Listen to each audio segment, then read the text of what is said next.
لا إله إلا الله وحده لا شريك له وأشهد أن محمدا عبده ورسوله وحبيبه وخاتم النبيين والمبعوث رحمة للعالمين. اللهم صل على حبيبنا وشفينا ومولانا أبي القاسم المصطفى محمد. اللهم صل على محمد وآل محمد. اللهم صل اللهم صل على محمد وآل اللهم صل على محمد اللهم صل على محمد وآل وعلى آله وصحبه الميامين المنتجبين. Masyiral muslimin rahimakumullah, dimanapun berada, kita bersyukur Allah Subhanahu wa Ta'ala terus melimpahkan kepada kita karunia, hidayah, inayah, dan berbagai macam kebutuhan fisik, lahir batin kita, sehingga kita bisa bersua dalam keadaan sehat walafiat, dalam keadaan iman dan Islam untuk mempelajari kitab suci. Pertemuan kita pada malam hari ini masih meneruskan surat Thaha, surat yang ke-20, dan kita sekarang akan membahas ayat 76 sampai 80. Ayat 76 sampai 80. Oleh sebab itu, mari kita masuk ke screen untuk membaca ayat-ayat tersebut. Dan bagi jemaah ingin membaca kitab sucinya sendiri, dipersilakan membuka kitab sucinya atau Al-Qur'annya, surat Thaha, surat ke-20, ayat 76 sampai 80. Mari kita masuk ke screen.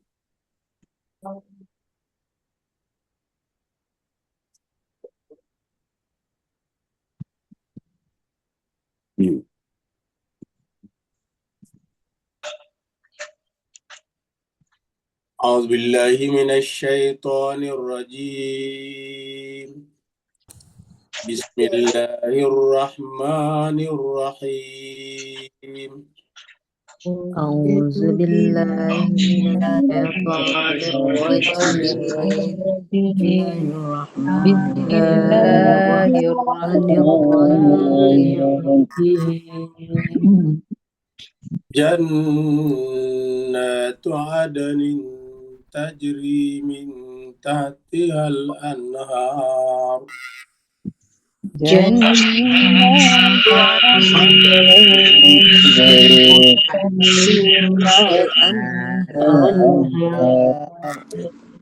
خالدين فيها وذلك جزاء من تزكى. خالدين فيها وذلك جزاء من تزكى.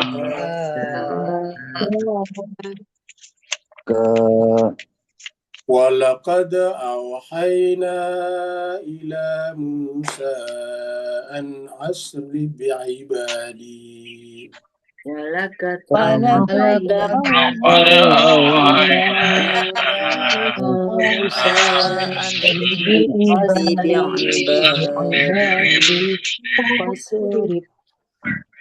فاضرب لهم طريقا في البحر يبسا.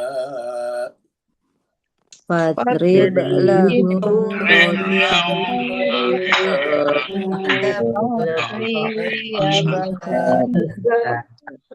لا تخاف دركا ولا تخشى. لا تخاف دركا ولا تخشى. فأتبعهم فرعون بجنوده فغشيهم. فأتبعهم فرعون بجنوده فغشيهم من اليم ما غشيهم. من اليم ما غشيهم. وأضل فرعون قومه وما هدى. وأضل فرعون وما هدى يا بني إسرائيل قد أنجيناكم من عدوكم يا بني إسرائيل قد أنجيناكم من عدوكم وواعدناكم جانب الطور الأيمن ووعدناكم جانب الطور الأيمن ونزلنا عليكم المن والسلوى ونزلنا عليكم المن والسلوى صدق الله العلي العظيم صدق الله العلي العظيم اللهم صل وسلم وبارك على رسول الله وآله الأطهار على رسول الله وآله الأطهار اللهم صل على محمد وآل اللهم صل على محمد وآل محمد اللهم صل على محمد وآل محمد.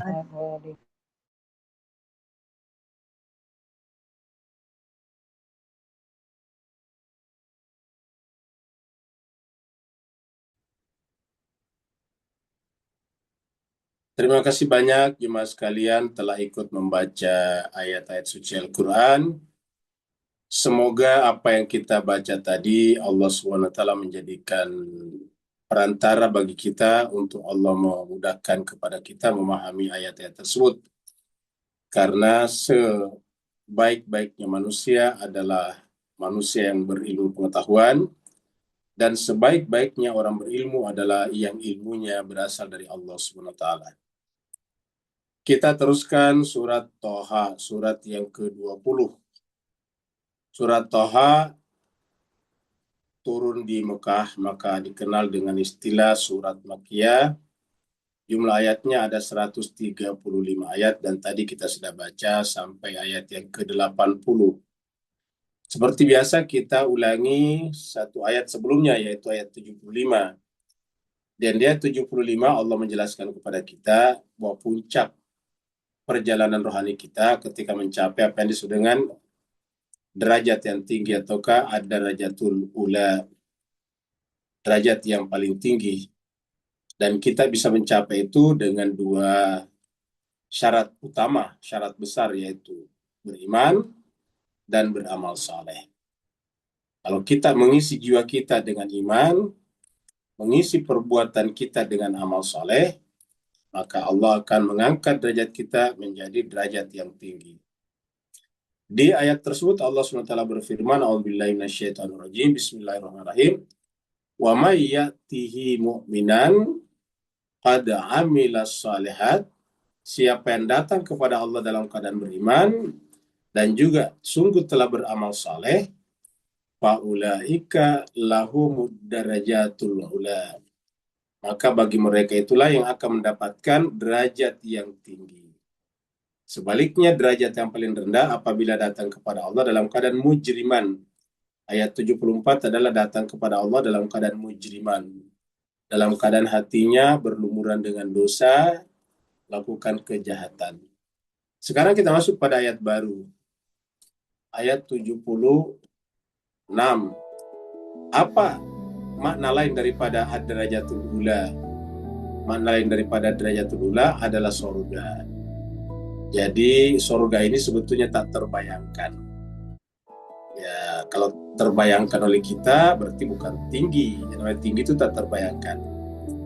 Al-Quran menceritakan, dalam Al-Quran itu namanya pendekatan, itu namanya penyerupaan saja. Namanya disebut dengan ayat-ayat mutasyabihat. Tasyabihat itu dari kata tasyabah, menyerupai. Jadi sorga itu diserupakan dengan taman yang indah.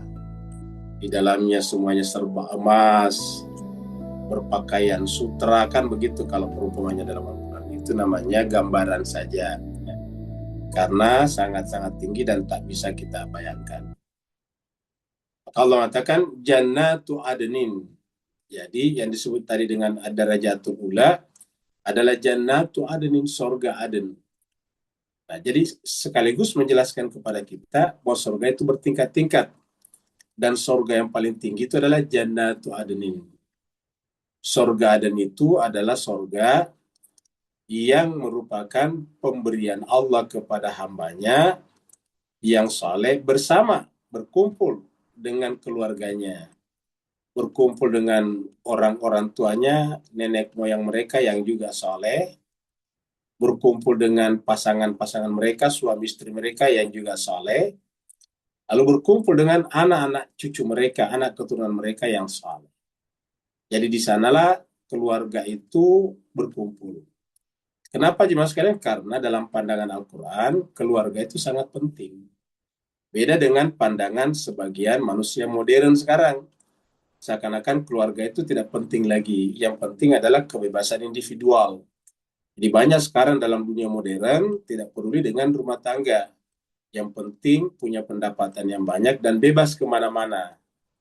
Nah, itu yang mulai sekarang muncul di masyarakat kita.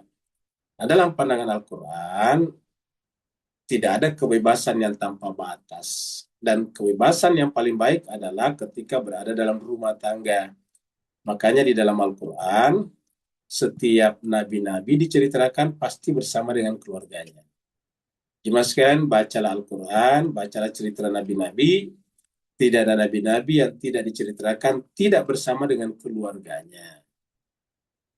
Bahkan Nabi Isa sekalipun, Nabi Isa itu tidak punya ayah, tapi diceritakan punya keluarga.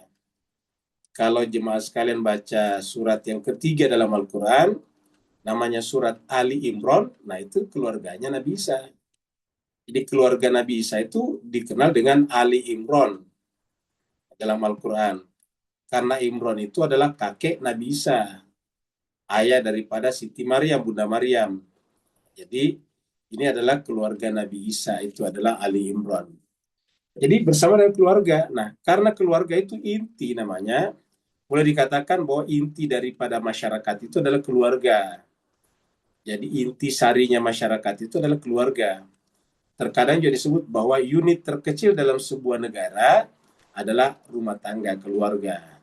Jadi kalau keluarga-keluarga itu bagus, maka baguslah negara itu, baguslah bangsa itu, baguslah masyarakat itu. Jadi keluarga. Nah, karena keluarga adalah merupakan inti daripada masyarakat dalam Islam, dalam Al-Quran, maka Allah memberikan penghargaan yang tinggi kepada mereka yang membentuk keluarga yang baik.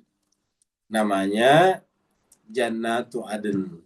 Jadi Jannatu Aden ini adalah tempat untuk berkumpul dengan keluarga. Ya. Sebelum kita lanjut, coba kita lihat dulu bahwa Jannatu Aden itu tempat berkumpul dengan keluarga. Kita bisa lihat di sini. Ya. Kita lihat di dalam surat Ghafir ayat 8, surat 40 ayat 8 ini ya. Surat 40 atau surat Ghafir ayatnya 8. Sini malaikat-malaikat yang memikul arash, malaikat-malaikat yang bertawaf di arash Allah SWT berdoa. Jadi doanya malaikat ini. Rabbana, wa Tuhan kami, wa adkhilhum, dan masukkanlah mereka, orang-orang beriman itu, jannati adnin, ke sorga Aden. Jannati adnin, ke sorga Aden, allati yang wa'adtahum, yang kamu janjikan kepada mereka. Janjinya seperti tadi yang kita baca di surat Toha. Jadi yang telah engkau janjikan kepada mereka. Wa man salaha min abaihim. Dan juga masukkan juga ke dalam surga Aden ini orang-orang soleh dari kalangan abaihim, orang tua mereka, moyang mereka, bapak dan ibu mereka. Jadi abaihim di sini tidak bisa diartikan bapak-bapak saya, tapi orang tua mereka. Wazwajihim, pasangan-pasangan mereka. Ini tidak bisa diartikan istri saja, pasangan-pasangan mereka, suami istri mereka. Wadzurriyyatihim, dan keturunan-keturunan mereka. Cobalah perhatikannya sekalian. Jadi sorga Aden adalah untuk berkumpulnya masing-masing kita yang berhak masuk ke dalam Jannatul Aden bersama dengan orang tua, bapak ibu, kakek nenek, dan pasangan-pasangan mereka, dan keturunan atau anak cucu mereka. Innaka antal azizul hakim. Sesungguhnya kalau Tuhan yang maha perkasa, maha mulia, lagi maha bijaksana. Jadi inilah janji Allah kepada orang yang beriman dan beramal soleh, yang kemudian ditempatkan pada tempat yang disebut dengan ad-darajatul ula, di tempat yang paling tinggi. Dan kita semuanya jemaah sekalian datang ke majelis ini harapannya seperti itu. Ingat jemaah sekalian sebagai yang namanya masa depan itu tidak bisa ditolak. Masa depan tidak bisa ditolak. Kita bisa menolak makan kambing, kita bisa menolak makan sapi, kita bisa menolak makan ikan, kita bisa menolak sayur bayam, kita bisa menolak sayur wortel, tetapi tidak bisa menolak masa depan. Artinya yang sekarang ini, hari ini adalah tanggal 27 ya, kalau tidak salah. Hari ini 27 April, tadinya jauh sekali ketika kita baru di akhir 2025, April itu jauh. Tapi sekarang kita ketemu nih April. Kita sekarang ketemu tanggal 27 April tahun 2026. Jadi ketemu. Nah, karena masa depan pasti ketemu, maka satu, kematian pasti akan bertemu dengan kita. Tidak bisa tidak. Saya, Bapak, Ibu, Tuan, dan Puan pasti akan bertemu dengan kematian. Tidak bisa ditolak. Yang kedua, karena kita akan mati, kita akan bertemu juga yang disebut dengan sorga dan neraka. Tidak ada di antara kita yang bisa menolak ini. Sorga dan neraka bagi kita sekarang adalah hari esok. Dan kita tanpa serasa nantinya akan berjumpa dengan hari itu. Kita akan berjumpa dengan sorga atau neraka. Kita akan masuk ke dalam sorga kah atau neraka kah? Kemudian ketika kita masuk dalam sorga, kita pun berjumpa dengan kenyataan bahwa sorga itu bertingkat-tingkat. Dan tingkatan yang paling tinggi yang sudah dengan ad-darajatul ula adalah Jannatul Adnin. Nah, karena kita semuanya ingin ke sini, kita datang ke sini sekarang, kita berkumpul di sini. Karena kita ini lemah, kita ini dhaif, kita ini pendosa, kita ini kotor, satu-satunya yang kita miliki adalah harapan kepada Allah. Harapan itu kita wujud nyatakan, kita buktikan dengan mencintai kitab sucinya. Hanya itu saja. Tidak ada bukti seseorang itu mencintai Allah kalau tidak mencintai kitab sucinya. Nggak ada buktinya. Jadi tidak ada bukti seseorang itu mencintai Allah kalau tidak mencintai kitab sucinya. Karena kitab sucinya itu adalah surat-surat Tuhan kepada kita sebagai hambanya. Nah, kita sekarang datang ke sini, berkumpul di sini, apalagi kita rutin, kita istiqamah melakukannya minimal 3 kali dalam sepekan, hari Senin, hari Rabu, dan hari Jumat. Nah, mudah-mudahan dengan ketekunan kita ini, dengan istiqamah kita ini, dengan konsistensi kita ini, Allah benar-benar kasihan melihat kita. Kita ini pendosa, hambanya yang penuh dengan dosa. Kita ini adalah hambanya yang penuh dengan kealpaan. Kita adalah hambanya yang penuh dengan kekurangan. Kita adalah hambanya yang penuh dengan cacat-cacat pengetahuan. Cuma satu yang kita miliki, yaitu harapan untuk mendapatkan ampunan darinya. Nah, kalau kita perkuat ini dalam diri kita, Allah akan melakukan itu kepada kita. Allah akan mengijabah harapan kita. Nah, itulah Jannatul Adnin, tingkatan tertinggi. Tajri min tahtihal anhar, mengalir di bawahnya sungai-sungai. Kata-kata tahtihal anhar ini selalu berulang dalam Al-Quran. Tidak pernah kita dengarkan bahwa di surga itu selalu turun hujan. Cari jemaah sekalian, cari Al-Quran bahwa surga itu banyak hujan. Surga adalah kota hujan. Nah, tidak ada. Selalu kalau kita baca surga, jannah, selalu di belakangnya tajri min tahtihal anhar, mengalir di bawahnya sungai-sungai.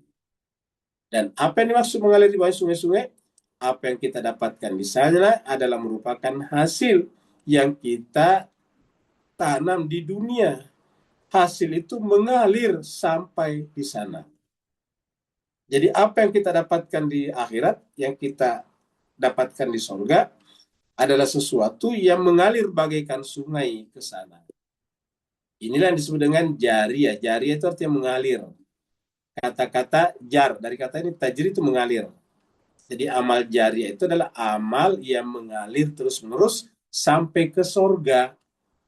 Amal jariyah adalah amal yang mengalir sampai ke surga.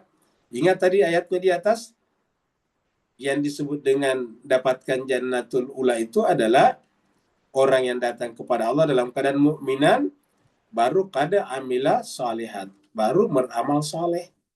Nah, iman dan amal salehnya itu adalah mengalir. Tajri min tahtial anhar, mengalir berbentuk jariyah, maka kemudian mengalir sampai di surga, tahtihal anhar. Nah, bedanya kalau di dunia ini kita terbatas. Kita ini akan mati. Maka disebut dunia itu adalah relatif. Dunia itu adalah sementara. Sedangkan kalau akhirat, namanya saja akhirat. Kalau masih ada belakangnya, ya bukan akhirat namanya. Ingat jangan kata akhirat itu dari kata akhir. Ingat, kalau sudah ada kata akhirat, berarti kan akhir. Kalau kita nonton film baru tertulis the end, kan berarti tidak ada lagi, pasti bubar kita. Kalau tertulis di atas the end, kita pasti berdiri dari tempat duduk kita masing-masing, mengambil barang-barang kita, tas-tas kita untuk beranjak pulang, karena namanya the end itu sudah tidak ada lagi di belakangnya. Kalau masih ada sambungannya itu film, ya bukan the end namanya. Nah, bedanya kalau kehidupan ini tidak ada the end-nya, tidak ada ujungnya, yang ada akhirat. Kata akhirat itu bukan berarti berujung, tetapi terakhir, tidak ada lagi setelahnya. Ya. Makanya menggunakan kata khalidina. Karena penggunaan kata akhirat tadi ada bandingannya dengan dunia. Tetapi di sana sifatnya adalah khalidina fiha. Wadhalika jaza'u man tazakka. Nah, perhatikan yang sekalian berbahagia. Bagaimana caranya mendapatkan jannatul ula tadi? Darajatul ula. Derajat yang tinggi yang menyebabkan kemudian masuk ke dalam surga, Jannatu Aden. Apa caranya? Bagaimana caranya? Caranya disebutkan sini. Wadhalika, dan itulah jaza, balasan, gaji, hasil, upah. Jadi bisa disebut dengan upah, bisa disebut dengan imbalan, balasan, terkadang disebut juga dengan pahala. Bagi siapa? Bagi man tazakka, orang yang mensucikan dirinya. Jadi dipersiapkan untuk orang yang man tazakka, menjaga kesucian jiwanya. Tazkiyatun nafs. Dari kata tazakka lahirlah tazkiyatun nafs. Jadi menjaga kebersihan jiwanya. Dan ini juga dibahas di dalam surat Asy-Syams. Ketika Allah mengatakan di ayat 7, wa nafsin wa ma sawwaha fa'alhamaha fujuraha wa taqwaha qad aflaha man zakkaha wa qad khaba man dassaha. Dalam surat Al-A'la, Sabi isma rabbikal a'la, dikatakan qad aflaha man tazakka, qad aflaha man tazakka wa dzakara isma rabbi fasalla. Jadi beruntunglah orang yang selalu mensucikan jiwanya. Jadi yang menyebabkan kita masuk di sini adalah jiwa yang bersih. Maka beruntunglah orang yang selalu menjaga kebersihan jiwanya. Wa dzalika jazaa'u man tazakka. Jadi Jannatu Aden ini adalah imbalan bagi orang yang mensucikan jiwanya. Jadi ini adalah dari sini ke sini ya, kalau kita bikin begitu. Jadi orang yang mensucikan jiwanya dapat Jannatu Aden. Kenapa Jannatu Aden? Kenapa bukan jannah yang lain? Karena Jannatu Aden itu disebut dengan ad-darajatul ula, derajat yang paling tinggi. Ayat 77. Kita nonton sebentar ini. Take everything you can carry. Don't go back for what you left behind.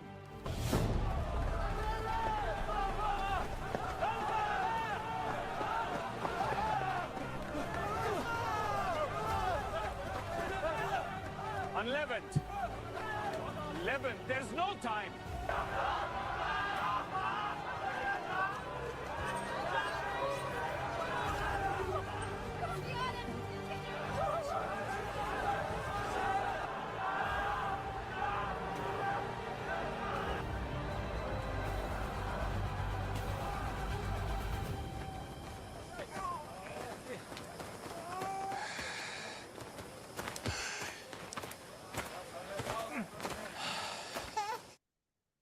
Jadi jemaah sekalian, film itu tadi adalah cuplikan bagaimana ketika Nabi Musa bersama dengan Bani Israel dikejar, mau dibunuh oleh Fir'aun.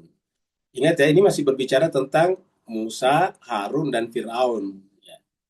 Pertemuan-pertemuan sebelumnya adalah adu kuat antara Nabi Musa dengan tukang-tukang sihir Fir'aun. Tapi ternyata tukang-tukang sihir Fir'aun beriman kepada Nabi Musa, sujud kepada Nabi Musa. Sekarang Fir'aun marah. Fir'aun ingin menghukum para tukang sihir itu dengan memotong tangan dan kakinya secara bersilangan, lalu kemudian menyalibnya atau mensalibnya di pohon kurma. Lalu kemudian Fir'aun juga akan membunuh semua Bani Israel dan Nabi Musa. Tapi sebelum pagi datang, sebelum waktu eksekusi massal itu tiba, informasi ini bocor kepada Nabi Musa bahwa besok akan terjadi eksekusi massal, maka malam ini juga kamu harus membawa Bani Israel dan pengikut-pengikutmu keluar dari Mesir. Jadi malam ini juga. Nah, maka kemudian ini dia.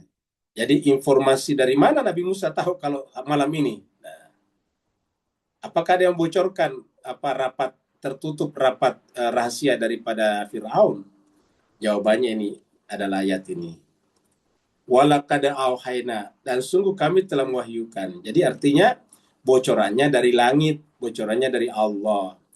Allah lah yang mengetahui semuanya rencana daripada Fir'aun dan bala tentaranya. Maka karena Allah Maha tahu, dia mewahyukan. Inilah pentingnya kalau jiwa jadi bersih. Kalau jiwa jadi bersih namanya maksum, terjaga seperti Nabi Musa, maka hatinya bocor, tembus ke langit. Hatinya itu tembus ke Allah. Bahkan memang Allah bersamanya selalu di setiap saat. Maka Allah berwahyu kepadanya. Walaqad auhayna ila Musa. Dan sungguh kami telah mewahyukan kepada Nabi Musa agar asri bi'ibadi. Bawalah, berjalanlah. Dari kata Sara Yasiru, biasa dengar kata Sara Yasiru, berjalan. Kata kerja perintahnya asri, ya berjalanlah. Ingat kalau kata-kata asri, Sara Yasiru itu adalah berjalan malam. Jadi bahasa Arab itu ada kata Sara Yasiru, berjalan malam. Ada juga masyayamshi, berjalan juga. Kalau asri atau Sara Yasri itu adalah berjalan malam. Dari sini muncul lahir kata-kata Isra Miraj. Isra Miraj. Ya, ingat, Isra Miraj. Jadi Isra Miraj dari kata Isra. Subhanalladzi asra bi abdi. Maha suci Allah yang memperjalankan. Asra sendiri sudah berjalan malam, dipertegas lagi dengan kata-kata lailan. Subhanalladzi asra bi abdi lailan. Jadi di malam hari kalau asri, ya. Nah, dari sini juga muncul kata Bani Israel. Kenapa disebut dengan Israel? Karena Israel itu adalah gelar yang diberikan Allah kepada Nabi Yakub. Jadi yang diberi gelar Israel itu Nabi Yakub. Kenapa? Nabi Yakub itu pada zaman itu masih berpindah-pindah. Hidup dari satu tenda, kemah kepada kemah yang lain. Dari satu kem ke kem yang lain. Karena kerjanya kan beternak. Dan peternakannya Nabi Yakub itu besar. Ingat, orang yang cukup berada pada saat itu peternakannya banyak. Karena besarnya peternakannya Nabi Yakub, anak-anaknya yang 10 orang itu sudah dilibatkan dalam peternakan itu. Makanya nantinya Nabi Yusuf itu alasannya mereka diikutkan pergi ke peternakan membawa kambing-kambing mereka. Nah, jadi peternakan. Nah, yang namanya orang yang berternak pada saat itu harus pindah-pindah tempat. Nyari oase, nyari tempat yang ada airnya, yang ada padang rumputnya. Jadi kalau suatu tempat airnya sudah kering, rumputnya mati, harus pindah lagi, bongkar lagi kemahnya, tendanya lagi. Dan kalau berjalan selalu malam hari, karena malam hari itu adalah satu, adem, sejuk. Ya. Yang kedua, malam hari itu ada alat navigasi, yaitu bintang-bintang. Jadi untuk bergerak di padang pasir sama dengan di lautan, menggunakan navigasi bintang-bintang. Makanya dulu ilmu perbintangan itu sangat terkenal. Ya. Nah, jadi jemaah sekalian berbahagia, begitulah maka disebutlah Nabi Yakub sebagai Israel. Anak-anaknya disebut dengan Bani Israel. Anak Israel. Nah, jadi intinya dari sini, maka dikatakan asri. Jadi kata asri di sini walaupun tidak ada kata malam, itu dipahami sebagai perjalanan pada malam hari ini. Pada malam hari ini terjemahannya. Ya. Jadi pergilah pada malam hari di sini. Ya. Jadi an asri agar pergilah pada malam hari. Jadi kita artikan pada malam hari karena kata asra bi bersama ibadi hamba-hambaku, yaitu Bani Israel. Bukan hanya Bani Israel, termasuk tukang-tukang sihir kemarin. Ya. Kan tukang sihir mau dibunuh ceritanya. Jadi makanya sudah kan ibadi, kata ibadi di sini tentu termasuk tukang sihir. Kita sudah terangkan bagaimana imannya tukang sihir. Ya. Sri bi'a ibadi, pergilah bersama dengan hamba-hambaku, fadrib lahum tariqa, maka pukulkanlah tongkatmu agar muncul tariqa, jalan, fil bahri, di lautan. Ya basa yang kering yang menyebabkan mereka bisa jalan. Ya. Ingat, yang namanya lautan itu satu, airnya asin. Asin itu mematikan, karena kalau kita minum air asin bukan menghilangkan dahaga, tapi membuat orang semakin dahaga. Jadi air laut itu tidak bisa diminum kecuali kalau disuling dulu, diolah, baru dihilangkan garamnya, baru bisa diminum. Maka tidak bisa minum. Jadi air laut itu adalah asin, mematikan. Belum lagi dengan dalam, di bawahnya gelap. Nah, Nabi Musa sebagai pemimpin disuruh membuat jalan melalui lautan. Jadi jalan itu harus dibuat. Dan inilah tugasnya pemimpin, membuat jalan. Ya, melewati lautan samudra. Jadi kehidupan ini adalah samudra yang begitu luas, dan kehidupan ini bagaikan gelap, kita butuh penuntun. Ya, kita butuh rembulan, karena kehidupan ini bagaikan malam hari. Nah, karena kehidupan ini bagaikan malam hari, kita butuh penuntun rembulan, dan rembulan itu adalah para nabi dan rasul. Jadi, akan diperintahkanlah kepada Nabi Musa di sini. Jadi Nabi Musa diperintahkan. Makanya kalau kita tidak mengikuti orang suci atau orang saleh, ya kita akan terjebak kepada kesesatan, kegelapan. Kita akan tersesat di dalam kegelapan. Makanya Allah menurunkan nabi-nabi, rasul-rasul, yang tugas nabi dan rasul ini diteruskan oleh manusia-manusia suci. Manusia suci kemudian diteruskan oleh ulama-ulama saleh. Ya. Jadi lahum tariqan fil bahri, ya basa, la takhafu daraka. Pada saat kamu berjalan, tidak perlu takut tersusul. La takhafu daraka. Jangan takut tersusul. Artinya begini, dalam kehidupan sehari-hari, kalau kita belajar, tidak perlu kita mencurigai orang, jangan-jangan dia nanti lebih pintar dari saya. Jangan-jangan nanti dia lebih soleh dari saya. Tidak perlu. Ya, kita jangan takut tersusul. Dalam keadaan cerita sejarah, ya Nabi Musa jangan takut tersusul oleh Fir'aun, karena tidak akan. Wala takhsya, dan jangan takut. Jadi jangan takut, jangan khawatir, dan jangan takut. Di sini terjemahkan la takhaf, jangan khawatir dan jangan takut. Ya. Jadi berjalanlah terus-menerus. Makanya inilah tugasnya Nabi, yaitu membelah lautan agar orang bisa lewat. Manusia bisa lewat. Kita lihat misalnya surat yang lain, surat Asy-Syu'ara, surat yang ke-26 ini, ayat 63. Ayatnya sama, fa'auhayna ila Musa. Jadi lalu kami mewahyukan kepada Musa. Jadi bahwa mereka akan dibunuh dan malam ini harus jalan, itu bukan bocoran dari orang dalam istana Fir'aun, tetapi itu langsung wahyu dari Allah. Jadi sudah 2 ayat kita lihat, fa'auhayna ila Musa, lalu kami mewahyukan kepada Musa agar idrib, ya, pukulkanlah bi'asaka tongkatmu albara ke lautan. Kalau tadi di sini kan tidak disebutkan pukulkan ke lautan, di sini tadi tidak ada. Cuma dikatakan saja fadrib lahum tariqa. Kata-kata fadrib di sini diterjemahkan buatlah bagi mereka jalan. Cara membuat jalan buat mereka adalah dengan memukulkan tongkat di lautan tadi. Ya. Ingat tongkat Nabi Musa tadinya tongkat ular juga, yang menakutkan, tapi sekarang menjadi tongkat mujizat. Jadi idrib, ya, bi'asakal bahra, pukulkanlah tongkatmu ke lautan. Nah, apa yang terjadi? Falaka, maka lautan itu akan terbelah. Fakana kullu firqin kataudil azim. Kullu itu maksudnya masing-masing sisi, ya. Firqin, kullu firqin, masing-masing firqa, masing-masing sisi, masing-masing bagian, ya, kataudil azim, seperti gunung, ya, yang tinggi, yang besar. Jadi kayak berdiri ke atas, seperti kita lewat di lembahnya, di ngarainya. Jadi antara laut kiri kanan itu di tengah-tengahnya ada ngarai, ada lembah. Ya.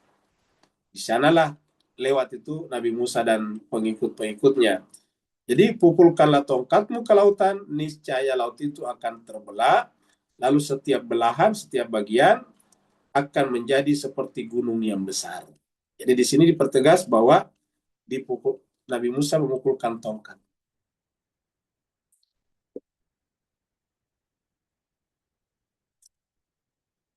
Nah, jadi di sini kita lihat setelah Nabi Musa berjalan melewati lautan tadi yang terbelah, dari belakang menyusul Fir'aun ini. Anggap ini Fir'aun ini. Fir'aun.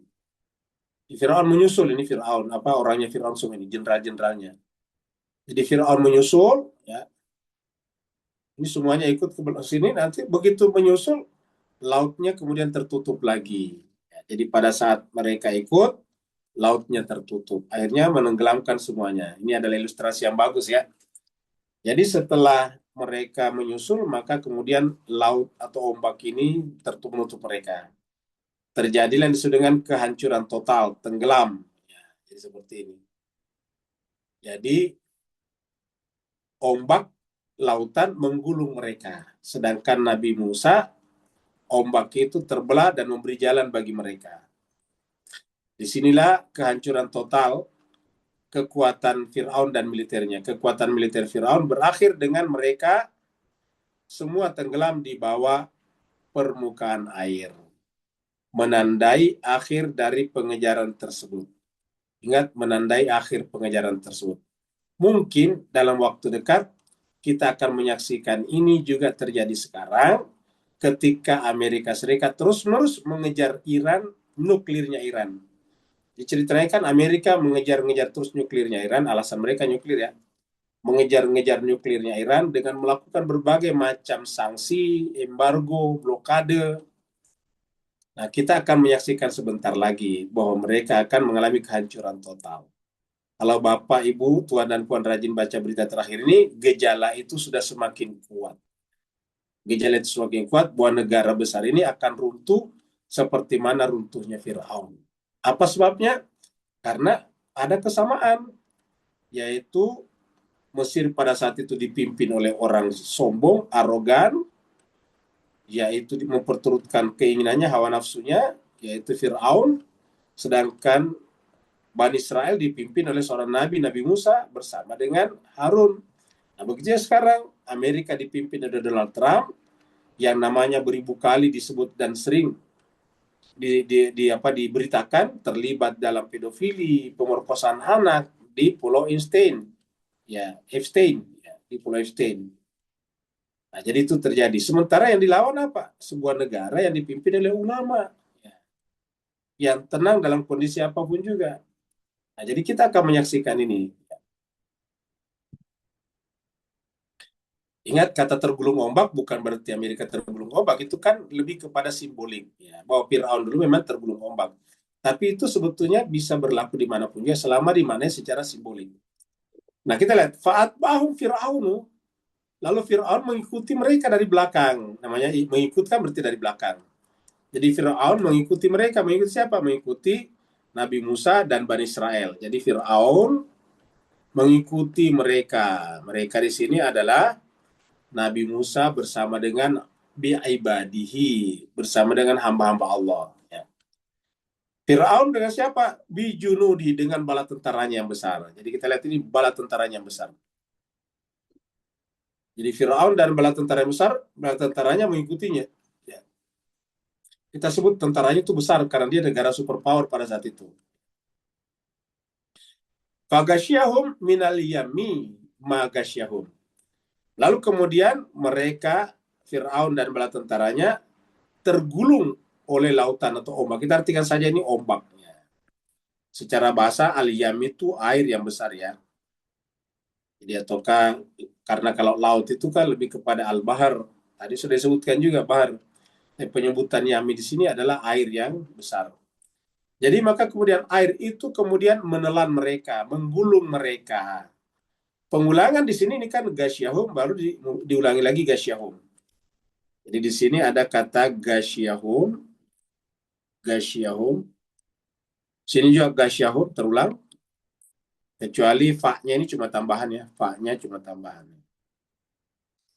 Gasyahum, gasyahum. Nah, pengulangan seperti menunjukkan semuanya.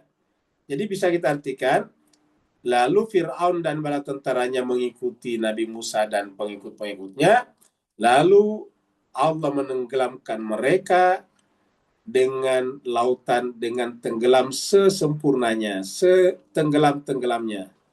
Tenggelam semuanya, bisa diartikan begitu. Jadi kalau diulangi, tenggelam dengan setenggelamnya. Tenggelam dengan apapun juga. Gasyahum. Dengan apa saja. Maksudnya, Fir'aun, bala tentaranya, lalu kemudian apa lagi? Lalu kemudian kereta-keretanya, kan ada tadi tuh naik kereta. Kereta-keretanya semuanya ada tenggelam. Ada versi dari sebelah dari ahli kitab mengatakan bahwa Fir'aun pada saat itu tidak tenggelam, dia kembali. Di beberapa film bisa kita nonton itu, tapi dalam versi Al-Quran itu tenggelam. Dan memang ada mumi yang Fir'aun yang memang kadar garamnya tinggi, dan itu dianggap sebagai Fir'aun yang mengejar Nabi Musa pada saat itu. Jadi fatbahum Fir'aunu bijunudihi. Lalu Fir'aun mengejar mereka bersama bala tentaranya. Setelah itu kemudian Nabi Musa dan pengikutnya selamat. Lalu kemudian air laut itu tertutup kembali, menutup mereka.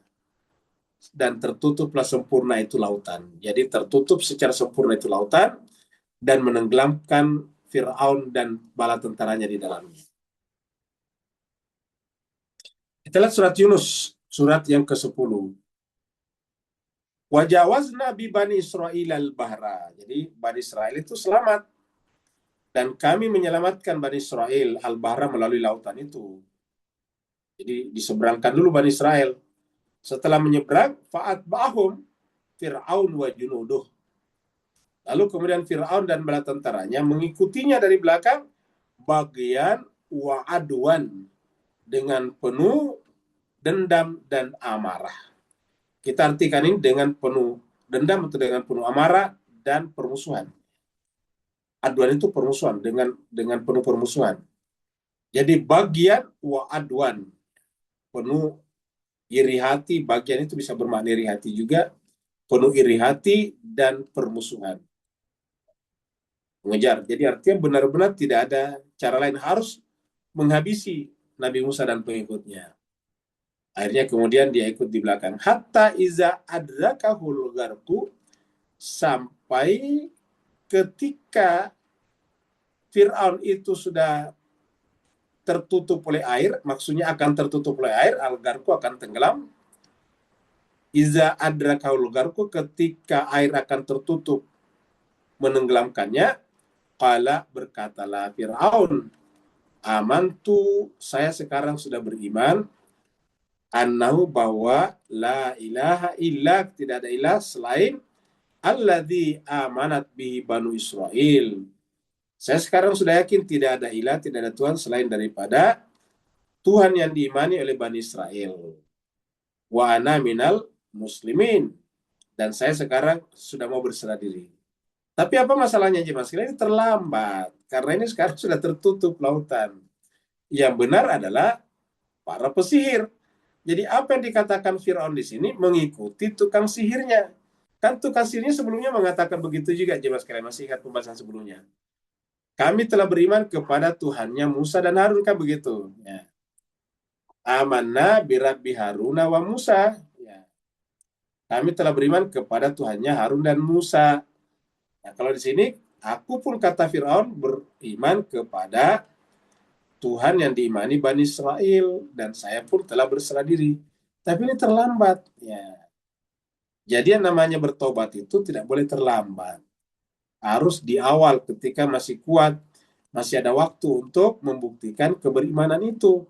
Ini Firaun tidak ada lagi waktu untuk membuktikan keberimanannya itu. Nah, kesimpulannya pada saat akan tenggelam, barulah dia menyadari bahwa kesombongan Firaun selama ini tidak ada gunanya. Selama ini dia menganggap dirinya sebagai Tuhan. Bapak Ibu yang sangat berbahagia, Tuan dan Puan, ini kok pembahasan kita bersamaan dengan kasus Amerika dan Iran. Dan Donald Trump ini mirip-mirip dengan Firaun.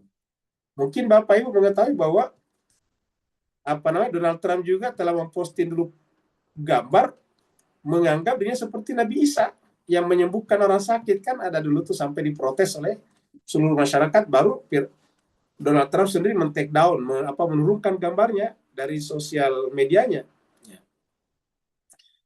Di postingnya itu waktu hari Paskah, kalau tidak salah, hari Paskah Kristiani itu, dia posting gambar, dia menyerupai Yesus atau Nabi Isa. Ya, di situ dia menunjukkan kehebatannya menyembuhkan orang sakit. Ya. Setelah diprotes, baru dia turunkan. Jadi benar-benar Donald Trump mirip dengan itu. Kesombongannya luar biasa. Ya. Tidak boleh, jangankan disebut mengaku kalah, ditanyakan saja kalah tidak boleh. Kemarin marah kepada wartawan karena menanyakan satu saja, kapan perang selesai? Oh, marah luar biasa. Nah, jadi inilah jelas sekali. Artinya apa? Tidak boleh ada kata kalah, selalu harus menang.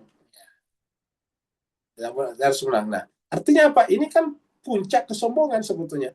Kesombongan yang besar ini sudah sampai pada tingkat narcissistic disorder. Ya, NPD sudah sampai pada tingkat NPD. Narcissistic personality disorder. Ya. Ini sudah sampai pada tingkat seperti itu. Kalau kita lihat sekarang ini. Nah, itu yang terjadi pada Firaun pada saat itu. Nah, sekarang Allah ingin tunjukkan kepada Firaun bahwa kamu itu tidak ada apa-apanya. Begitu ditenggelamkan tadi sini, iza adrakahul gharqu, barulah dia berkata, amantu annahu la ilaha illalladzi amanat bihi banu Israila wa ana minal muslimin. Harus seperti, tapi ini sudah terlambat. Ya.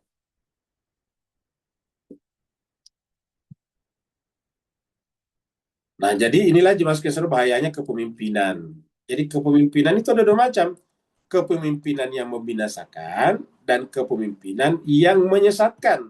Maaf, kepemimpinan yang membinasakan atau menyesatkan dan kepemimpinan yang menyelamatkan. Nah, di sini kita ketemu dua kepemimpinan di sini.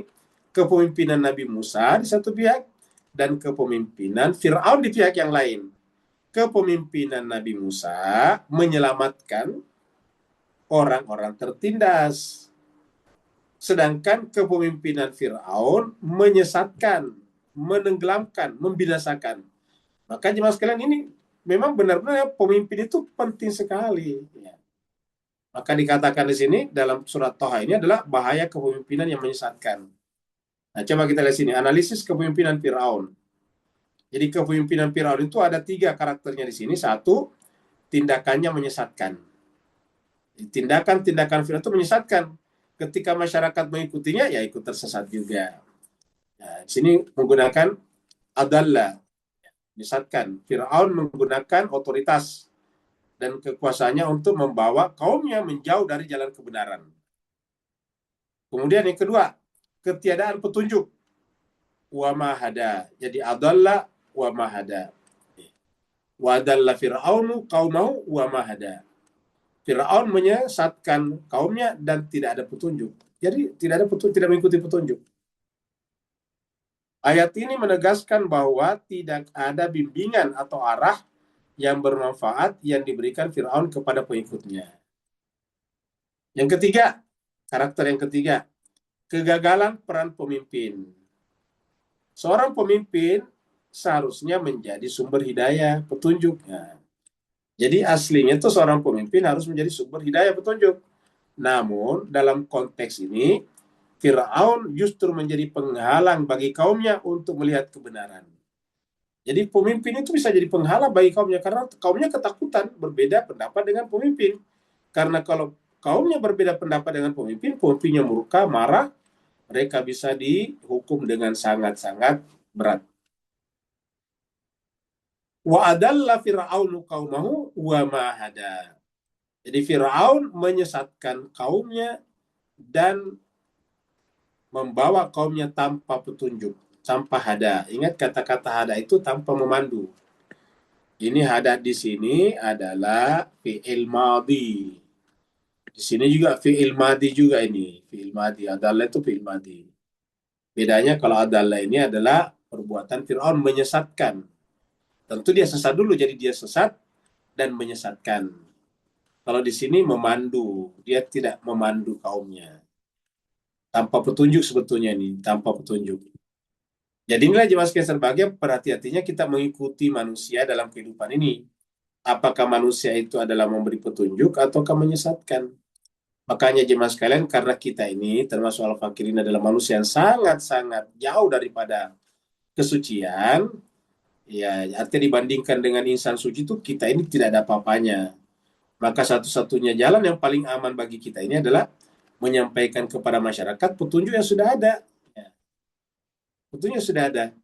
Jadi makanya saya Al-Fakir ini jemaah sekalian berbahagia, ya supaya selamat ya menyampaikan Al-Quran saja.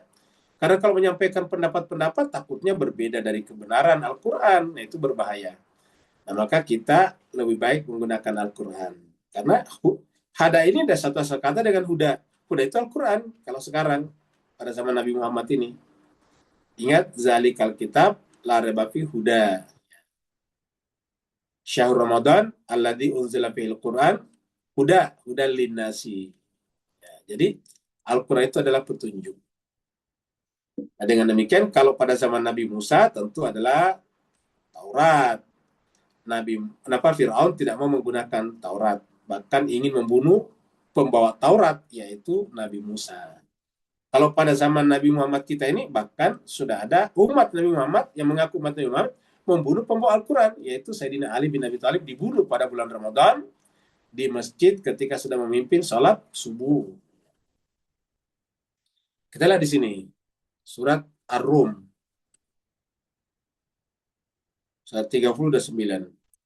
Balik taba'alladina zalamu ahwa'na. Jadi orang-orang yang zalim itu dia cenderung mengikuti hawa nafsunya. Balik taba'alladina zalamu ahwa'ahum. Jadi kalau kita ini orang-orang yang bodoh, orang-orang yang zalim seperti ini, ya cenderung kita mengikuti hawa nafsu tanpa ilmu, bi ghairi ilmin. Nah makanya jemaah sekalian supaya kita terhindar dari ahwa'ana, hawa nafsu kita, maka caranya dengan ilmu dari Allah, itu kitab suci Al-Quran. Inilah yang paling selamat. Jadi balik taba'alladzina zalamu ahwa'ahum bi ghairi ilmin, tanpa pengetahuan.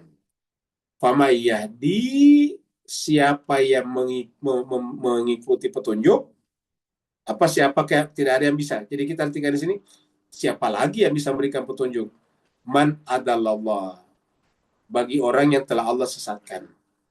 Jadi maka siapa lagi yang bisa memberikan petunjuk? Kalau dia mengikuti orang zalim ini, kan orang zalim ini tadi adalah mengikuti hawa nafsunya. Nah, kalau kita mengikuti orang zalim, siapa yang bisa berikan petunjuk lagi?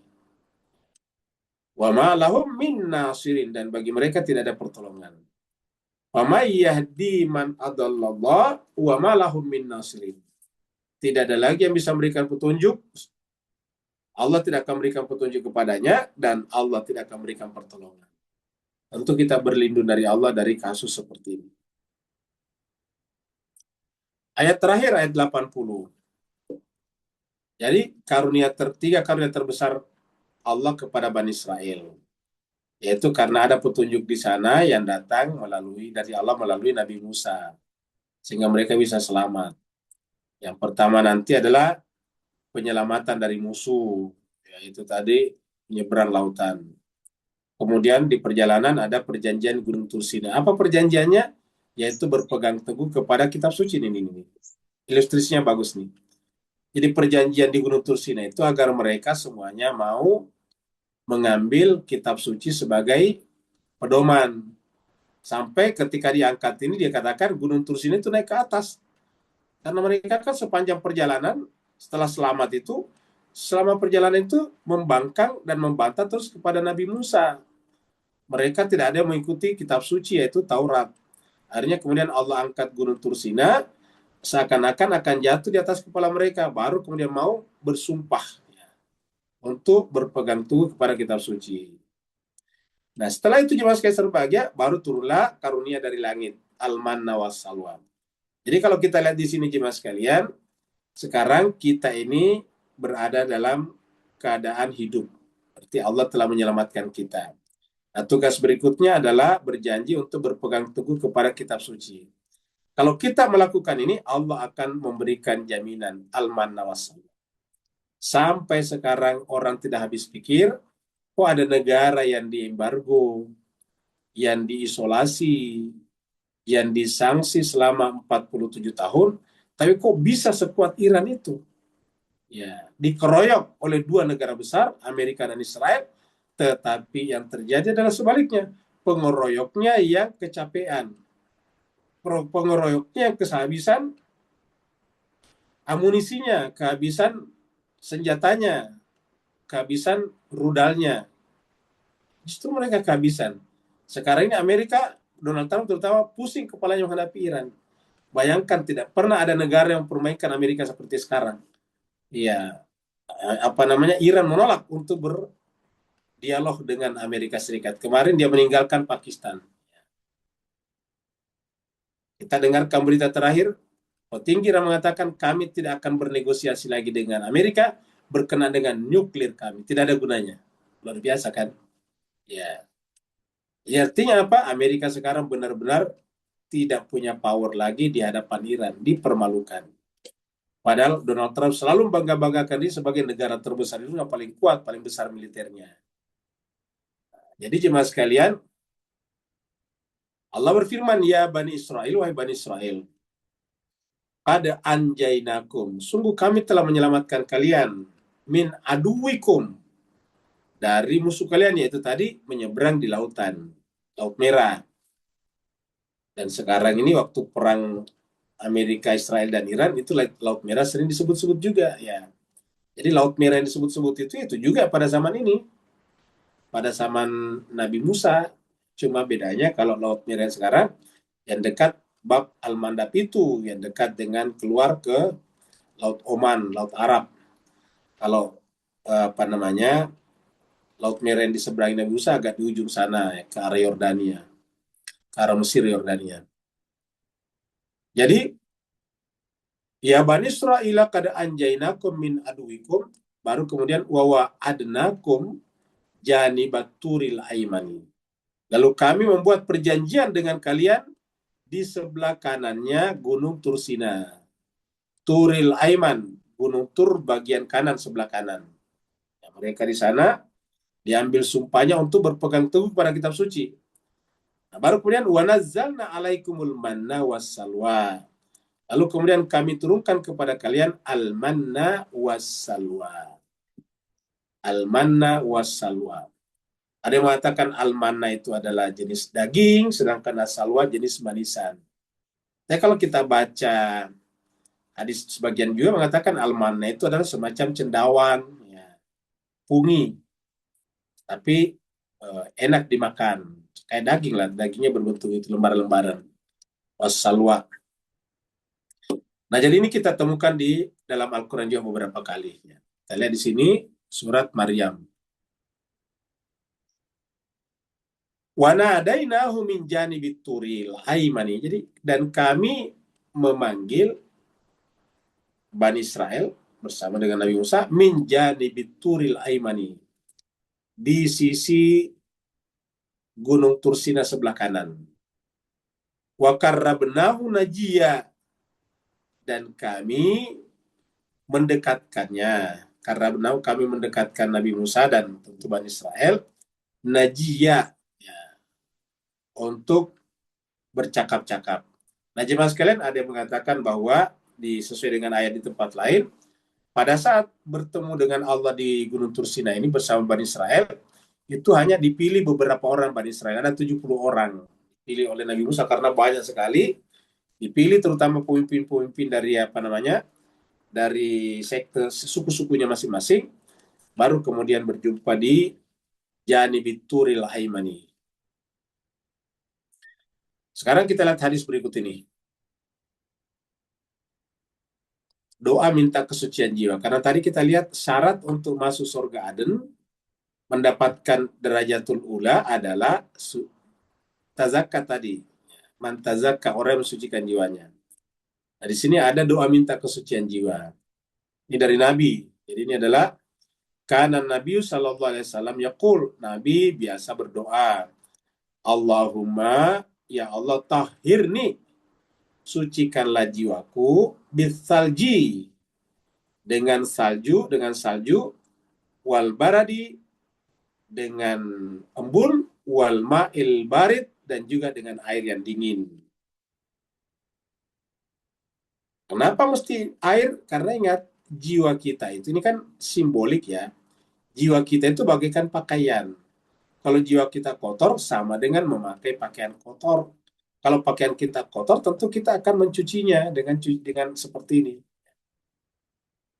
Allahumma, ya Allah, tahhirni, sucikanlah aku, minadzunubi, dari dosa-dosa, kama yutahharus thawbul abyadu minad danasi, sebagaimana pakaian putih dibersihkan dari noda-noda hitam.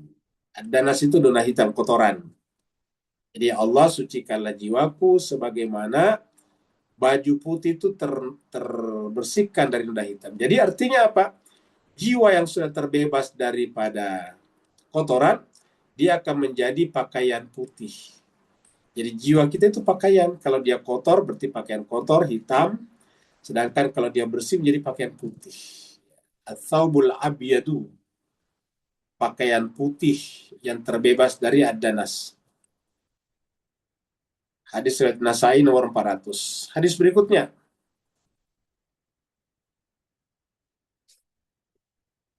Wanita terbaik Bani Israel. Di wanita terbaik Bani Israel. Ini adalah dari Ali bin Abi Thalib. An Ali bin Abi Thalib radhiyallahu anhu qala, Sayyidina Ali bin Abi Thalib berkata, qala Rasulullah sallallahu alaihi wasallam, Rasulullah sallallahu alaihi wasallam bersabda, khairu nisa'iha Khadijatul Kubra, maksudnya Khadijah. Jadi sebaik-baik wanita zamanku adalah Khadijah. Wa khairu nisa'iha Maryam, dan sebaik-baik wanita Bani Israel adalah Maryam. Nah, jadi katakan sebaik-baik wanita dari kalangan umatku, dari kalangan Nabi Muhammad ini adalah Khadijah. Sedangkan sebaik-baik wanita dari Bani Israel adalah Maryam. Jadi serba yang menarik adalah bahwa nanti dua-duanya di akhir zaman nanti kita lihat berjumpa ini. Ya. Mari kita lihat dulu apa pembahasan-pembahasan berikut ini. Kita ringkaskan dulu dengan slide-slide berikut ini, dengan gambaran-gambaran seperti ini. Kita mulai dari meniti jalan kesucian. Ini yang inti pembahasan surat Thaha ayat 76 sampai 80. Jadi kita ulangi, inti pembahasan atau pelajaran yang bisa kita ambil dari ayat 76 sampai 80 surat Thaha adalah cara meniti jalan kesucian. Meniti jalan kesucian. Jadi apa yang dilakukan oleh Nabi Musa adalah membawa manusia kepada jalan kesucian, dan apa yang dilakukan Firaun membawa orang kepada jalan kebinasaan. Jadi kita lihat di awal tadi, surga Aden bagi orang menyucikan diri. Lalu Nabi tadi kita kutip memohon doa mensucikan jiwanya. Kita lihat di sini orang sombong seperti ini hancur dimakan ombak, dilamun atau dimakan ombak, ditenggelamkan ombak, yaitu Firaun. Sedangkan Nabi Musa coba lihat membuatkan jalan bagi kaumnya. Dari kalangan Bani Israel, wanita terbaik adalah Maryam. Nanti kita lihat. Dan Bani Israel ini setelah selamat, masih terkadang membangkang kepada nabinya. Maka diambillah sumpahnya di Gunung Tursina. Ini pembahasan di 76-80. Kemudian judul utamanya menuju kesucian jiwa. Bagaimana caranya menuju kepada kesucian jiwa. Jadi jejak keselamatan dari lautan, Laut Merah, hingga surga Aden. Sebuah refleksi spiritual dari surat Thaha ayat 76-80. Balasan abadi bagi jiwa yang menyucikan diri. Yaitu kita lihat balasannya kalau dia mensucikan dirinya, surga Aden. Dan di surga Aden ini di bawahnya ada sungai-sungai yang mengalir. Ayatnya. Nah, kemudian anatomi doa pembersihan. Menghapus noda dosa, kotoran dosa. Ingat, jiwa yang berdosa bagaikan pakaian yang hitam seperti ini. Ini kita lihat ini pakaiannya berdebu. Pakaiannya ini adalah kumal, kusut. Akibat dosa dan kesalahan. Maka baju ataukah jiwa yang kotor, yang kusut ini harus dicuci di sini. Ini adalah tahapan kedua. Ini adalah stage 1, stage 2 nih. Ya, dicucikanlah dengan air salju tadi, air embun, dan air dingin. Supaya apa? Supaya jiwa kembali bersinar seperti ini. Bersih. Baju putih bersih.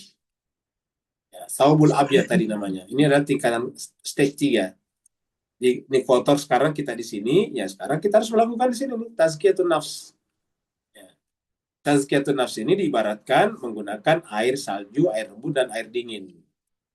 Karena semuanya ini agak menyejukkan hati, membersihkan hati. Lalu nanti setelah jiwa bersih menjadi bersih begini. Ya. Ini di atas doanya. Allahumma takhirni bisalji wal barat. Ini bisa kita hafal, bisa di screenshot ini doanya. Tapi ada di hadis juga lebih besar. Kemudian ini anatomi penyucian batin tadi. Nah, katakanlah begini. Kondisi awal, jiwa yang ternoda. Ternoda tadi dengan apa? Dosa dan kesalahan. Ini bajunya seperti ini. Kotor. Kemudian yang kedua, kita masuk pada 3 tahapan tadi. 1, air salju. Kenapa itu air salju? Karena mendinginkan gejolak hawa. Ya, mendinginkan gejolak hawa nafsu secara perlahan dan menyeluruh. Jadi pakai air salju itu kan air yang dingin. Kenapa? Karena hawa itu panas sekali. Semakin panas, semakin butuh juga air yang sangat dingin. Dan air yang sangat dingin adalah air salju, air yang sudah menjadi es. Ya. Salju itu kan kita anggap sudah seperti es. Salju itu adalah ini. Ya. Jadi hawa nafsu itu panas. Ya, karena dia panas, dia harus didinginkan. Makanya juga jemaah sekalian, kalau Bapak Ibu punya mesin mobil, engine itu, maka itu biasanya pakai di depannya pendingin, ada airnya tuh, air karburator namanya. Mendinginkan mesin, karena kalau enggak, mesinnya kepanasan, bisa terbakar. Nah, jiwa kita seperti itu juga, maka harus didinginkan. Yang kedua, air embun, al-barat. Untuk apa air embun ini? Mengikis noda, yang merupakan karakter yang paling keras dan membatu. Jadi pakai air embun. Kenapa air embun? Karena air embun itu paling bersih. Air embun itu belum terkontaminasi dengan apapun juga, itu air embun namanya. Yang ketiga, air dingin. Ma al-barat. Yaitu membilas sisa-sisa kotoran. Mengembalikan kesegaran spiritual. Hasil akhirnya, pakaian putih bersih. Ya, hasilnya pakaian putih bersih, mengkilap seperti ini. Memancarkan cahaya, glowing. As-Thawbal Abyad, siap untuk surga Aden. Nah, ini dia tingkatannya. Jadi jemaah sekalian, bayangkanlah kita punya hati seperti sekarang ini. Nah, satu-satunya jalan adalah kita harus membersihkannya sebelum kembali kepada Allah. Kita berharap ini terjadi sebelum kita kembali. Jadi sedapat mungkin jemaah sekalian, ini terjadi sebelum kita kembali, sebelum kita meninggal. Langkah keselamatan, membelah kemustahilan. Kan secara pikir kan mustahil ini air terbelah. Tetapi untuk mendapatkan keselamatan kita harus membelah kemustahilan itu. Melalui apa? Melalui manusia suci. Jadi yang bisa melakukan itu manusia suci. Nggak bisa kalau manusia biasa. Fase pertama adalah persiapan. Kata Allah kepada Nabi Musa, pergilah bersama hamba-hambaku pada malam hari. Fase kedua, tindakan. Pukullah tongkatmu ke air sehingga air itu menjadi terbelah. Fase ketiga, kepastian. Tidak perlu takut. Jadi harus merasa pasti. Jangan khawatir. Iman itu adalah kepastian. Jangan takut. Kemudian kepemimpinan dua macam. Yang menyelamatkan tadi dan yang membinasakan. Kita sudah bahas tadi secara sepintas. Jadi surat Taha ini membicarakan dua jenis kepemimpinan. Kalau bahasa Arabnya dua jenis imamah. Ada imamah yang memberikan keselamatan dan ada imamah yang mendatangkan kebinasaan. Di Al-Quran dikatakan ada imam yang mengajak kepada ke sorga dan ada yang mengajak kepada neraka. Nah, kita lihat di sini. Ini adalah yang menyelamatkan, ini adalah yang menyesatkan. Ya, di sini adalah Musa, di sini adalah Fir'aun. Nah, kita lihat kalau dia pemimpin yang menyelamatkan ini, apa sandarannya? Apa namanya? Apa pegangannya? Mengikuti wahyu ilahi. Ingat, mengikuti wahyu ilahi. Mengikuti Al-Quran. Kalau sekarang, pada zaman Nabi Musa, mengikuti Taurat. Nah, kalau di sini, Fir'aun apa sandarannya? Mengandalkan bala tentara dan kekuatan duniawi. Jadi, mengandalkan kekuatan duniawinya. Bijunudihi. Lalu apa tindakannya, aksinya? Kalau pemimpin yang menyelamatkan, tindakannya membuka jalan di tengah kebuntuan. Tengah kebuntuan, di tengah kegelapan, membuka jalan. Ingat, kalau laut itu aslinya gelap. Di dalam laut itu gelap. Dibelah supaya matahari kelihatan. Kemudian kalau Fir'aun jalan kesesatan, aksinya, tindakannya apa? Menyesatkan kaumnya dan tidak memberi petunjuk. Wadalla Fir'aunu qaumahu wa ma hada. Hasilnya, ya, hasil akhirnya menyelamatkan pengikut dari musuh, ini selamat. Sedangkan kalau Fir'aun digulung dan ditenggelamkan oleh ombak lautan. Faghasyahum minal yammi ma ghasyahum.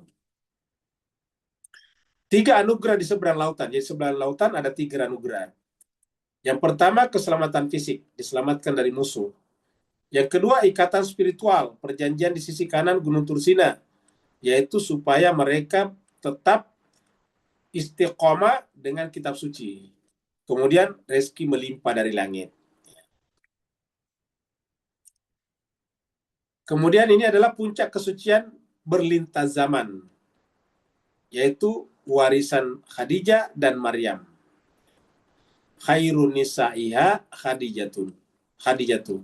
Wa khairun nisa'iha Maryam. Jadi satu Khadijah, satu Maryam. Hadis riwayatnya tadi Ahmad 898. Nah, coba kita lihat jemaah sekalian. Inilah puncak iman dan kesucian jiwa.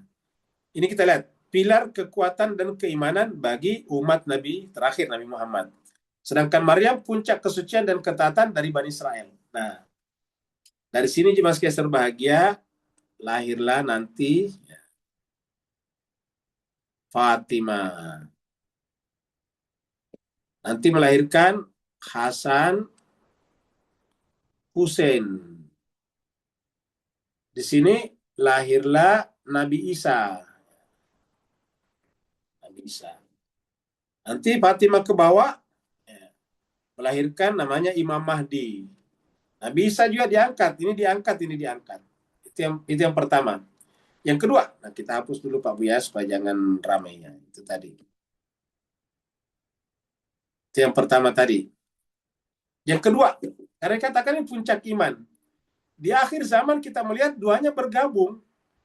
Dalam hadis-hadis yang banyak diriwayatkan di dalam Islam itu dikatakan di akhir zaman ketika Imam Mahdi datang yang merupakan keturunan daripada Khadijah dan kemudian Nabi Isa keturunan daripada Maryam, nanti akan bergabung di akhir zaman melawan Dajjal, melawan Ya'juj dan Ma'juj, kan begitu, melawan kezaliman.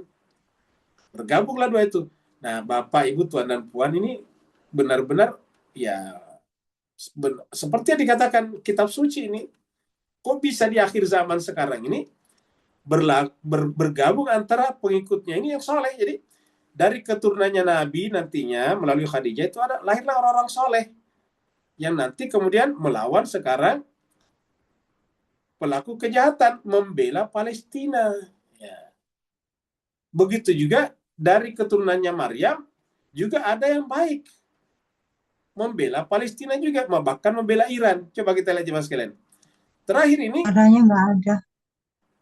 Terakhir ini jemaah sekalian berbahagia, ya tidak sedikit umat Islam juga, bukan banyak ya.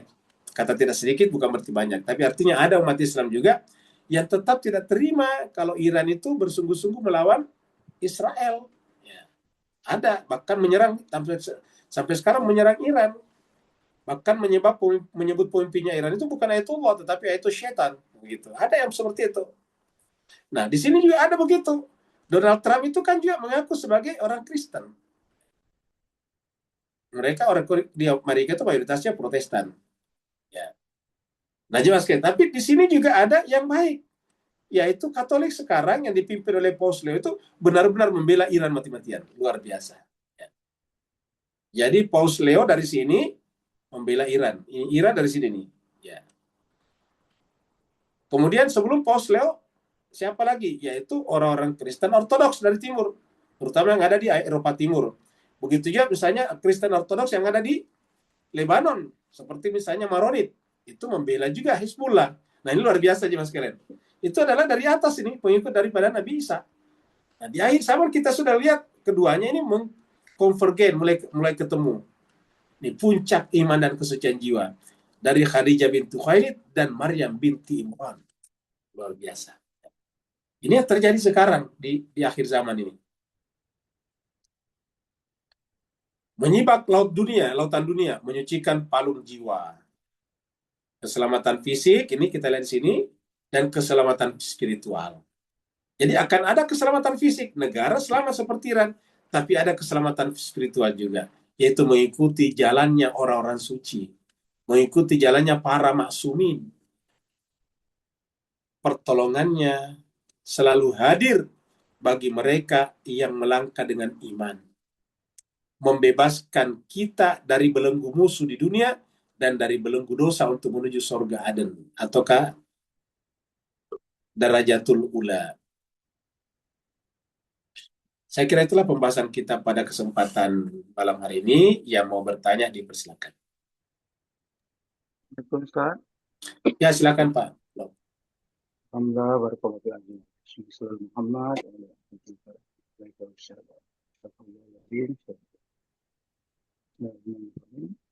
sisi filsafat tujuan akhir dalam menyucikan diri itu, memandangkan bahawa syurga itu adalah ultimate tempat suci yang abadi, maka ia hanya layak untuk dihuni oleh jiwa-jiwa yang suci. Sebab itu Allah menurunkan manusia-manusia suci yang layak untuk menunjuk balik jalan suci. Maka sisi falsafat dalam alam pemikiran kita yang terbatas ini, apabila kita mentesiratkan Ar-Rahman Ar-Rahim yang tanpa batas ruang dan waktu tadi, apakah mafhum mukhalafah ni boleh kita ambil kira kalau kat dunia ni sakit, penyakit, musibah itu adalah kafarah pada dosa, penyucian. Maka neraka tu yang berabad-abad tadi adalah tempat untuk kembali bersihkan sinaran-sinaran mutiara yang telah kotor. Sehingga tak mustahil satu ketika nanti mereka layak kembali pada asal usul mereka dalam syurga. Jadi pencerahan teguran afwan-afwan semua maaf. Baik, terima kasih banyak Pak Nur. Jadi jemaah sekalian terbagi ada tadi istilah keselamatan fisik dan keselamatan spiritual. Nah, pertanyaan Pak Nur tadi gimana kalau misalnya kita diantara yang menyucikan jiwa kita itu adalah hal-hal yang sifatnya fisikal, contohnya misalnya sakit, mungkin ada juga penderitaan ekonomi dan sebagainya. Jawabannya bisa, tetapi secara tidak langsung. Kenapa? Karena sebetulnya dikatakan bahwa penyakit, penderitaan itu bisa menghapuskan dosa-dosa selama ada selamanya. Yaitu kita bersifat sabar menghadapi semuanya. Jadi penyebab keselamatannya adalah sabarnya. Nah, untuk menguji kesabaran itulah kemudian ada yang namanya penderitaan, ada penyakit, ada bencana, dan sebagainya. Karena tidak bisa dikatakan sabar kalau tidak melewati peristiwa-peristiwa yang kelihatannya buruk tersebut. Kelihatannya buruk. Sebetulnya tidak buruk, karena itu kan sebetulnya caranya Allah untuk menguji kita. Jadi caranya Allah untuk menguji kita. Jadi ada mafhum mukhalafah di balik kejadian-kejadian itu. Yaitu apa? Itu caranya Allah untuk mencintai kita. Jadi Allah kasih kita penyakit, Allah kasih kita juga rasa menderita, seperti kalau sakit kan menderita, dan semacamnya. Itu sebetulnya caranya Tuhan untuk mendekatkan kita kepadanya. Dan itu misalnya di dalam Al-Quran diceritakan. Jadi hikmah atau rahasia di balik Allah berikan penyakit kepada Nabi Ayub adalah untuk mendekatkan Nabi Ayub kepada Allah. Nabi Ayub sudah dekat, tetapi itu caranya Allah mengajari kita melalui Nabi Ayub. Penderitaan yang lain, misalnya dibuang ke lautan. Allah ingin mengajari kita bahwa dengan jatuh ke lautan, dimakan oleh ikan, lalu kemudian kita dekat dengan Allah. Karena dengan di lautan itu, di dalam perut ikan itu, kemudian di sana yang ada adalah berzikir. Jadi kalau ada di antara kita, jemaah sekalian, misalnya bermasalah dengan hukum lalu ditangkap misalnya, itu caranya sebetulnya Allah mendidik kita agar kita gunakan waktu di penjara supaya kita lebih dekat kepada Allah. Maka merugilah orang yang di penjara tetapi kemudian hanya digunakan untuk main kartu di sana, ya. Main kartu kerjanya di sana, bahkan ada yang judol di sana. Harusnya digunakan untuk lebih dekat kepada Allah. Seperti misalnya Nabi Yunus, begitu masuk dalam perut ikan selalu berzikir, La ilaha illa anta subhanaka inni kuntu minaz zalimin. Nah, inilah wujud kesabaran. Jadi ketika kita diberikan ujian, entah sakit, entah penderitaan, entah bencana, maka kita manfaatkan itu untuk menguji, untuk menguatkan kesabaran kita, keistiqomahan kita. Karena itu caranya Allah untuk memanggil kita untuk lebih dekat kepadanya tadi. Seperti mana tadi Bani Israel ketika dipanggil ke Janibit Turil Haimani, ya, untuk memperkuat mereka. Karena dengan memperkuat jiwa kita, kita manfaatkan kesabaran kita untuk berpegang teguh kepada kitab suci, maka kemudian Allah menurunkan bala bantuannya dari langit dalam bentuk al-manna was-salwa. Al-manna was-salwa ini secara fisik bisa, misalnya ekonomi membaik, ya, kemudian kita juga lebih rileks, lebih lebih bahagia, tapi pada saat yang sama juga membuat hati semakin sejuk. Kenapa? Karena yang namanya al-manna was-salwa itu adalah hidangan dari langit juga. Jadi pada zamannya Nabi Isa namanya al-Maidah, pada zamannya Nabi Musa al-manna was-salwa, pada zamannya Nabi Muhammad kita adalah Al-Qur'anul Karim. Ada lagi yang lain? Di chatroom Ustaz ada pembahasan. Baik, kemarin juga kalau tidak salah ada pertanyaannya. Oh, tapi Pak Buran kemarin di acara filsafat ya. Kita lihat dulu. Ya, Pak Buran ini ada ya. Pembahasan tadi menekankan lagi bahwa mengikuti Islam itu harus melalui jurusan kekeluargaan. Betul sekali, keluarga. Semua nabi-nabi dan rasul-rasul dibicarakan dengan keluarganya. Makanya kalau ada yang berpikir bahwa Nabi Muhammad harus kita cintai dengan keluarganya, jangan kita curigai sebagai kesesatan. Karena itu jalan Al-Quran. Harus melalui jurusan kekeluargaan, yaitu keluarganya Rasulullah SAW lewat Fatimah. Tadi melalui Khadijah sebagai wanita terbaik. Dari Khadijah melahirkan anak putri namanya Fatimah Zahra. Nanti Fatimah Zahra oleh Rasulullah dinikahkan oleh sepupunya dan saudaranya yaitu Ali bin Abi Thalib. Saya kira sudah begitu, sudah benar. Melalui keluarganya, dari keluarganya nanti lahirlah nanti Imam Mahdi. Karena di dalam hadis dikatakan Imam Mahdi itu adalah min itrati Fatimah, min waladi Fatimah, dari keturunannya Fatimah, seperti itu. Perjalanan dunia sekarang sejalan dengan apa yang Al-Quran bicarakan, betul sekali kalau kita perhatikan ya. Ya, jadi makanya kalau kita membaca Al-Quran, baru membaca geopolitik sekarang, perang, itu kok kita terkait-kait, kok bisa, luar biasa. Artinya apa yang diceritakan Al-Quran benar-benar seperti nyata, realistik di depan kita, itu yang terjadi. Antara Musa dengan Firaun sama dengan antara Iran sekarang dengan Donald Trump. Luar biasa. Ya. Jadi seperti itu. Jadi perjalanan dunia sekarang sejalan dengan apa yang Al-Quran bicarakan, namun ada segolongan kecil yang meragukan, ya tidak apa-apa, biarlah mereka. Ya, itu urusan mereka dengan Allah SWT, kita sayangkan saja, tapi memang selalu dalam kehidupan ini ada yang tertinggal. Pada zaman Nabi Nuh ada yang tenggelam, ada yang tertinggal. Sudah jelas-jelas datang air bah, masih ada yang tidak percaya kepada Nabi Nuh. Ingat, air bah sudah datang, tetapi masih ada yang tidak percaya kepada Nabi Nuh. Bahkan putra Nabi Nuh sendiri tidak mau naik di atas perahu Nabi Nuh. Jadi bukan orang lain, tapi putra Nabi Nuh sendiri sudah tidak mau naik di atas perahu ayahnya, padahal ini sudah air bah datang, banjir besar datang. Begitu ya sekarang ini. Sekarang Pak Dwi, ya. Seperti yang dijelaskan tadi bahwa ada sebagian umat Bunda Maria sekarang dengan agama Nasrani yang baik. Betul sekali. Ya. Mohon penjelasan bila ada pasangan yang murtad jadi Nasrani dalam pernikahan, apa dipertahankan atau bagaimana? Nah, ingat Mas Kesel Bahagia, ada syariat dan ada personalitas, ada personnya. Jadi Mas Kesel Bahagia, kalau syariatnya kita dalam Islam itu menikah itu harus dengan laki-lakinya harus orang beriman, maksudnya itu orang Islam.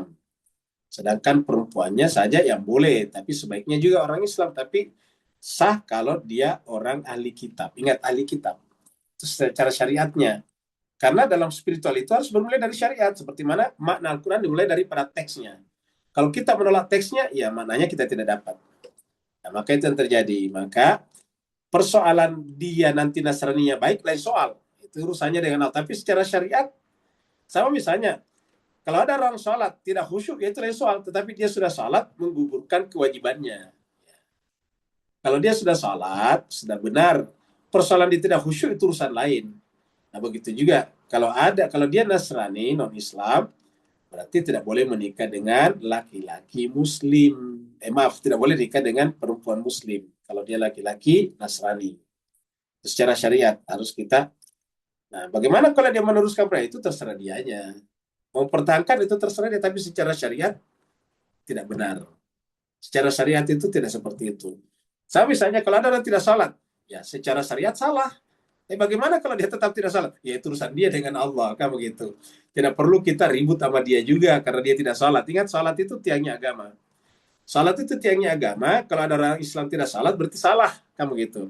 Bagaimana kalau dia tetap tidak salat? Ya itu urusan dia dengan Allah. Tidak perlu kita ribut juga gara-gara tidak salat. Ya, tidak perlu kemudian suara kita tinggi terhadapnya karena Tuhan sudah mengatakan la ikraha fid dini. Kita sudah menegaskan saja aturan legalnya seperti ini. Kalau mereka tetap ingin menempuh yang ilegal, ya itu terserah yang bersangkutan.